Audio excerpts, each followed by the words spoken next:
Examining Jesus from a modern historical perspective highlights the profound impact of his life and teachings on both his immediate world and the broader trajectory of history.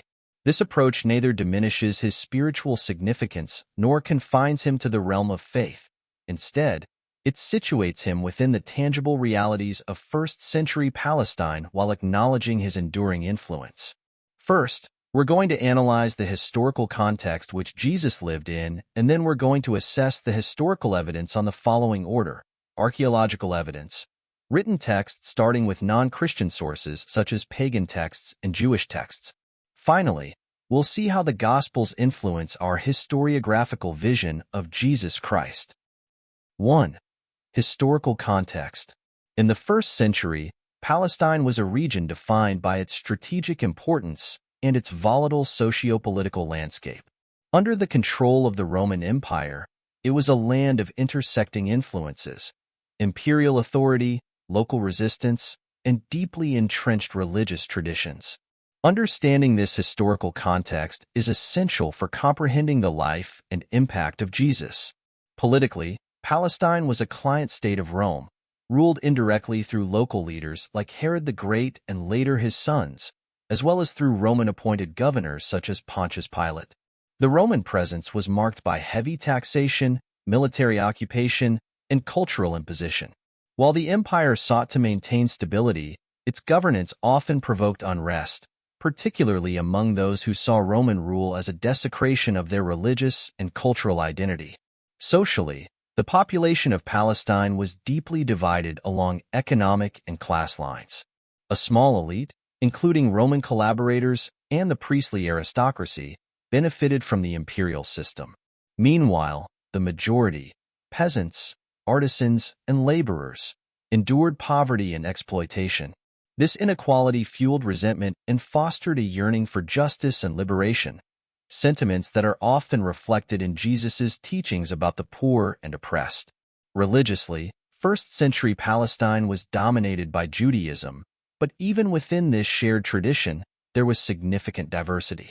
Groups like the Pharisees, Sadducees, Essenes, and Zealots held differing interpretations of Jewish law, the temple's role, and the coming of the Messianic age.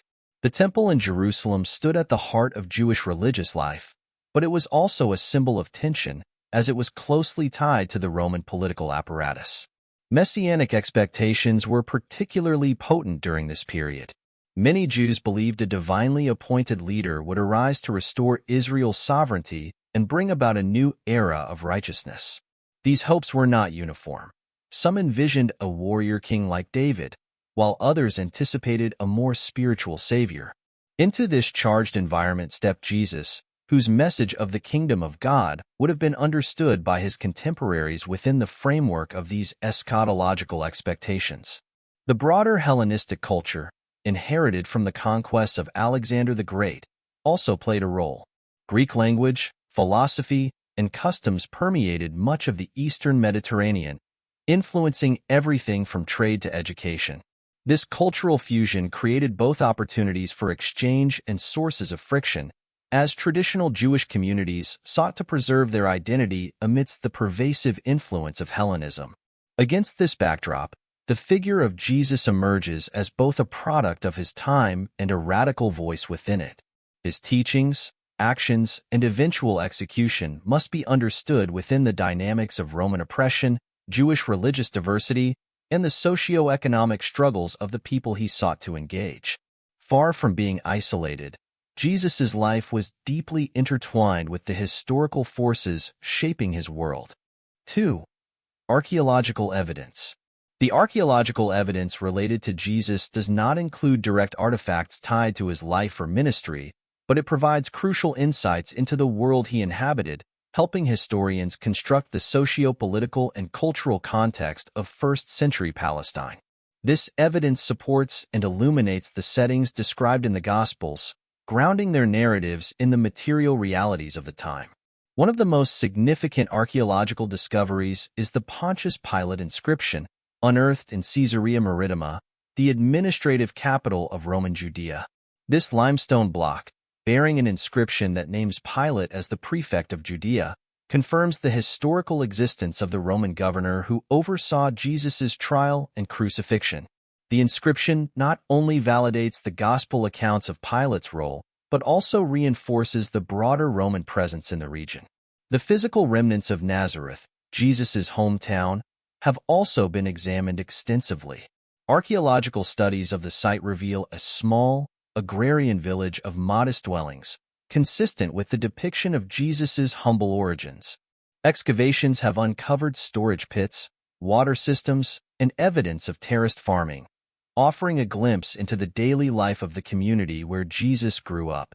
In Capernaum, a town frequently mentioned in the Gospels as a center of Jesus' ministry, archaeological work has uncovered structures such as the remains of a synagogue dated to the 1st century. This building, though later renovated, likely stands on the foundations of the synagogue where Jesus is said to have taught. Nearby, a well-preserved 1st century house, later identified as a site of early Christian worship, may correspond to the home of Simon Peter, further linking the physical space to Jesus' ministry. Jerusalem, central to the gospel narratives, has yielded a wealth of archaeological findings that shed light on its significance during Jesus' time. The remains of the Temple Mount, including the massive retaining walls constructed by King Herod, illustrate the grandeur of the Second Temple, which played a pivotal role in Jewish religious life and in Jesus' confrontations with the authorities. The discovery of the Pilate stone pavement, believed to be part of the Praetorium where Jesus was tried, further anchors the gospel accounts in the material history of the city. Artifacts such as coins, pottery, and inscriptions from the period provide additional layers of context. Roman coins bearing the image of Caesar, referenced in the Gospels during Jesus' teachings on taxation, underscore the economic and political realities of Roman rule. Similarly, ossuaries, or bone boxes, from 1st century Judea reflect burial practices and provide a tangible connection to the cultural norms of the time. While there is no direct archaeological evidence of Jesus himself, these discoveries collectively enrich our understanding of his world. They confirm the plausibility of the settings described in the Gospels and highlight the intersections of religion, politics, and daily life in Roman Judea. Through these material traces, archaeology helps bridge the historical and cultural contexts that shaped Jesus' life and message. 3. Non-Christian sources. The existence of Jesus as a historical figure is supported by several non-Christian sources, each providing valuable perspectives from outside the early Christian tradition. These accounts, while often brief, are critical for understanding how Jesus was perceived by contemporary observers and later commentators who were not followers of his teachings. The Roman historian Tacitus offers one of the most important references to Jesus. Writing around 116 CE in his Annals, Tacitus discusses the reign of Emperor Nero and the persecution of Christians in Rome. He mentions that the movement took its name from Christus, who was executed during the governorship of Pontius Pilate under Emperor Tiberius. Tacitus's account, although hostile toward Christians, confirms key elements of the gospel narrative, specifically Jesus' execution and the early presence of his followers. Tacitus had no reason to promote Christian beliefs, which adds credibility to his report. Another key figure is Josephus, a Jewish historian writing in the late 1st century. His Antiquities of the Jews includes 2 references to Jesus. The first, known as the Testimonium Flavianum, describes Jesus as a wise man, a doer of extraordinary deeds, and the Christ. However, this passage is controversial, as later Christian scribes likely modified it. Despite these embellishments, most scholars agree that the core of the passage, acknowledging Jesus' existence and his influence, originates with Josephus. The second reference is less disputed and mentions James, the brother of Jesus, who was called the Christ, situating Jesus within his familial and religious context. From a Roman administrative perspective, Pliny the Younger, a governor of Bithynia in the early 2nd century, provides additional evidence. In a letter to Emperor Trajan, Pliny describes Christians as worshiping Jesus as a god and adhering to a moral code. While his focus is on how to manage this religious group rather than on Jesus himself, Pliny's description underscores the rapid spread of Christian devotion and its roots in Jesus' teachings. The Roman biographer Suetonius, in his work The 12 Caesars, refers to disturbances in Rome caused by followers of Christus. Scholars generally interpret this as a distorted reference to Christ, noting that early Christians were often associated with unrest due to their challenges to established norms. Although Suetonius's account is brief and somewhat ambiguous, it reinforces the idea that Jesus' influence extended beyond his immediate geographic and temporal context. The Syrian philosopher Mara bar Serapion, writing a letter from prison, also mentions Jesus, referring to him as a wise Jewish king whose death led to the destruction of his people. This account, while vague and philosophical, portrays Jesus as a figure of significance whose execution had broader consequences. Finally, figures like Lucian of Samosata, a satirist, and Celsus, a philosopher and critic of Christianity, provide additional, albeit critical, references to Jesus. Lucian mocks Jesus as a crucified sophist, while Celsus dismisses him as a magician and impostor. These portrayals are antagonistic, yet they confirm that Jesus was a well-known figure in antiquity, whose life and death sparked significant debate and reaction. Taken together, these non-Christian sources offer a mosaic of perspectives. They affirm Jesus' existence, the manner of his death, and the movement he inspired, all while highlighting how he was viewed by those outside the early Christian community. These accounts are essential for constructing a historical portrait of Jesus, independent of theological interpretations. 4. Pagan criticism. In examining Jesus' impact on his time and beyond, pagan critiques provide a revealing perspective on how he and his followers were perceived outside of Jewish and Christian communities. These sources, written by Roman and Greek authors, offer a window into the tensions between early Christians and the broader cultural landscape of the Roman Empire. Although these critiques often reflect hostility or ridicule, they nonetheless affirm Jesus' historical significance. One of the most prominent examples is the satirist Lucian of Samosata, a 2nd-century Greek writer. In his work The Passing of Peregrinus, Lucian mocks Christians as gullible people devoted to a man crucified in Palestine. He refers to Jesus as a crucified sophist, dismissing his teachings as foolishness while acknowledging the loyalty and commitment of his followers. While Lucian's tone is derisive, his account confirms that Jesus was known as a teacher whose ideas, though controversial, inspired a devoted community. Similarly, the Roman philosopher Celsus, writing in the late 2nd century, offers one of the earliest intellectual critiques of Christianity in his treatise The True Word. Celsus portrays Jesus as a magician who used sorcery to deceive people, a claim rooted in the miracles attributed to him in the Gospels. He challenges the divinity of Jesus, arguing that he was merely a human born to a poor Jewish woman, and dismisses the idea of his resurrection as a fabrication. While deeply antagonistic, Celsus's critique reflects the growing prominence of Christianity as a cultural force, one significant enough to warrant a systematic philosophical rebuttal. Roman legal and administrative figures also comment indirectly on Jesus through their observations of early Christians. For example, Pliny the Younger, in his correspondence with Emperor Trajan, describes Christians worshiping Jesus as a god and adhering to a moral code derived from his teachings. Pliny's letters reflect the Roman state's ambivalence toward this new religious movement, which was seen as subversive to traditional Roman values and practices. Though focused on Christians rather than Jesus himself, these accounts underscore the enduring impact of Jesus' message and its challenge to established norms. These pagan criticisms often revolve around 3 recurring themes: Jesus' crucifixion, his miraculous deeds, and the rapid spread of his following. The focus on crucifixion highlights the scandal of a movement centered on a man executed in one of the most humiliating and degrading ways possible under Roman law. To Roman elites, this seemed to contradict the wisdom and power typically associated with religious founders. Meanwhile, allegations of magic and deception reflect the cultural lens through which miraculous claims were often interpreted, especially when they emerge from marginalized or foreign traditions. While these critiques are inherently biased and shaped by the polemical aims of their authors, they provide valuable historical insights.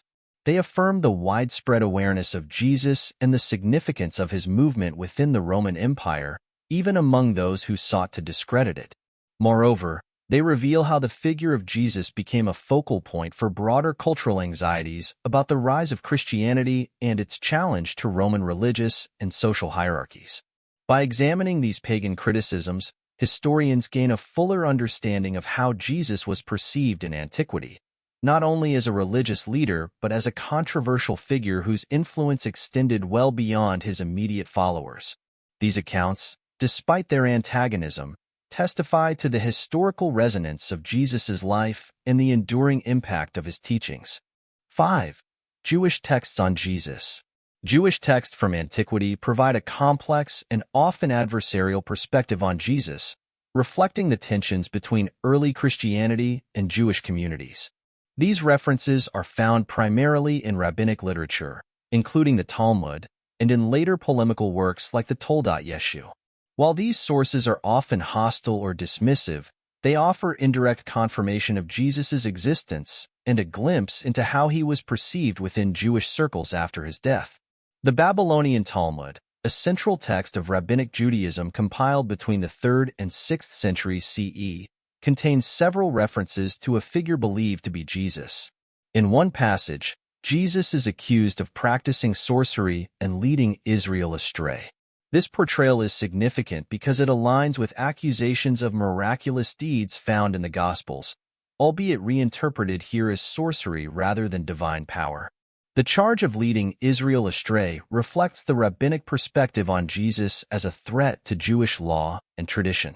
Another notable Talmudic reference concerns the execution of a figure identified as Yeshu on the eve of Passover. The text states that this individual was hanged, a term often used synonymously with crucifixion in ancient Jewish literature, and that his punishment was justified because he practiced idolatry and false teachings. This account, while brief and polemical, corresponds with the gospel narrative of Jesus' crucifixion during Passover, albeit from a critical standpoint. The Toldat Yeshu, a later and highly polemical Jewish text, expands on these themes in a narrative that casts Jesus as a blasphemer and impostor. This text, written between the late antiquity and medieval periods, is not a historical document but a satirical counter-narrative to Christian claims about Jesus. It depicts Jesus' life as fraudulent and mocks the origins of Christianity. While its value as historical evidence is limited, the Toldat Yeshu demonstrates the enduring presence of Jesus in Jewish cultural memory and the sharp divisions between the two religious communities. These Jewish texts provide a stark contrast to the Christian portrayal of Jesus. They do not deny his existence but reinterpret his actions and legacy in ways that underscore the tensions between early Christians and the Jewish authorities. The accusations of sorcery and apostasy suggest that Jesus' ministry made a significant impression, challenging established norms and provoking strong reactions. The polemical nature of these texts also sheds light on the broader historical context. As Christianity grew and became increasingly distinct from Judaism, it posed theological and social challenges to Jewish identity.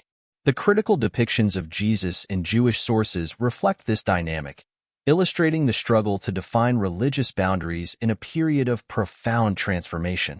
While these texts cannot be taken at face value as neutral accounts, they are invaluable for understanding how Jesus was viewed by his contemporaries and by subsequent Jewish communities.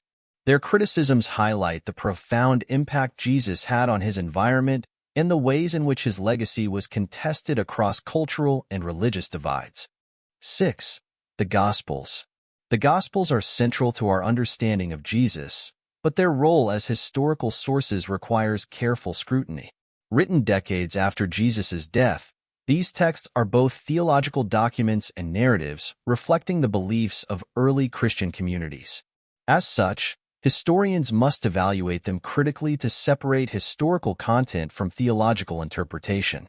The four canonical Gospels, Matthew, Mark, Luke, and John, present Jesus' life, teachings, death, and resurrection.